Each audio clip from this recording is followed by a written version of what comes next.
just when we thought things couldn't get any trickier for the big brands and shoe manufacturers, what with shipping delays coming out of COVID, lockdowns due to vaccine issues, now we have a wave of negative social media commentary coming out of China.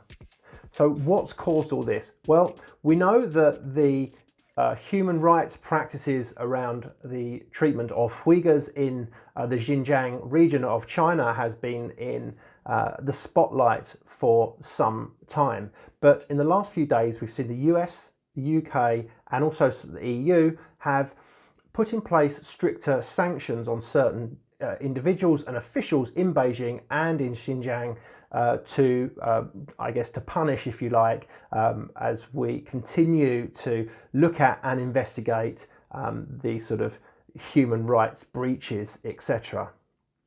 What this has done is it's caused across social media in China, particularly the Weibo, which is their equivalent of Twitter.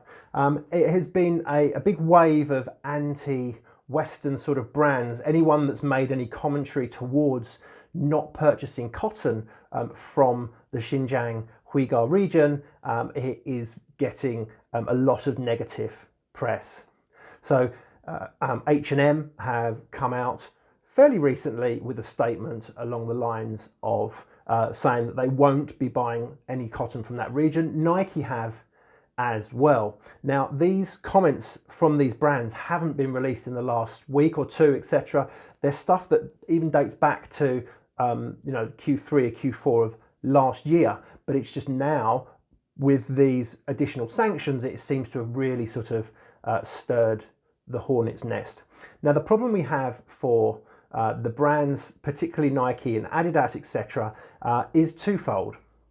Not only are they potentially going to get hurt by the damaging of the goodwill of their name in the region, and let's not forget that Greater China is the region that's growing most for these brands. In fact, if we look back to the last quarter's earnings, it was the Greater China region that was the only region that was in growth.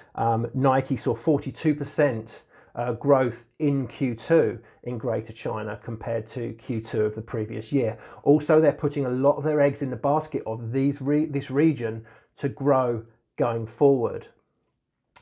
So you've got some sort of goodwill, potential loss of sales there. The second issue we've got here is that a lot of apparel comes and is manufactured, as you know, coming out of Asia. Not so much now in China, since we had the tariffs that were brought in. A lot of the manufacturing moved over to Southeast Asia, so we're talking about Vietnam, Cambodia, etc.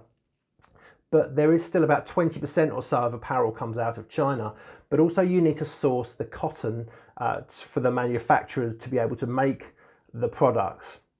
Now, if you suddenly can't go and use Xinjiang cotton and you need to go to other regions, other countries, etc., that means there's less cotton to go around because more people are buying it from elsewhere. So the price of that cotton then increases.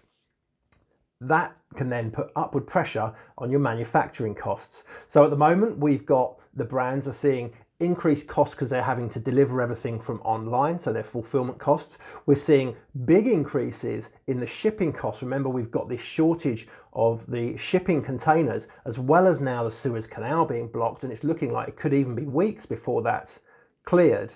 That's going to push the price of container shipping up even more. And now we have potential, if we do see this cotton story really start to gather pace, is that you might start to see some of the input prices of manufacture, so these raw material prices, these cotton prices, are on the rise as well. Now, sentiment-wise, I've said this before, that the stock market doesn't like, and investors don't like not being able to factor in a number. If you can turn around and say it's going to cost us X, they can factor that into the share price, the shares can move, and then people can move on.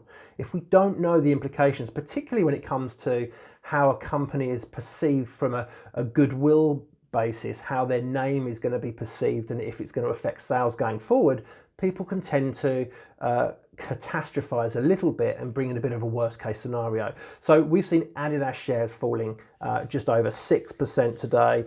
Nike were down in excess of 5%. They are off that now, but they're still down over 3%.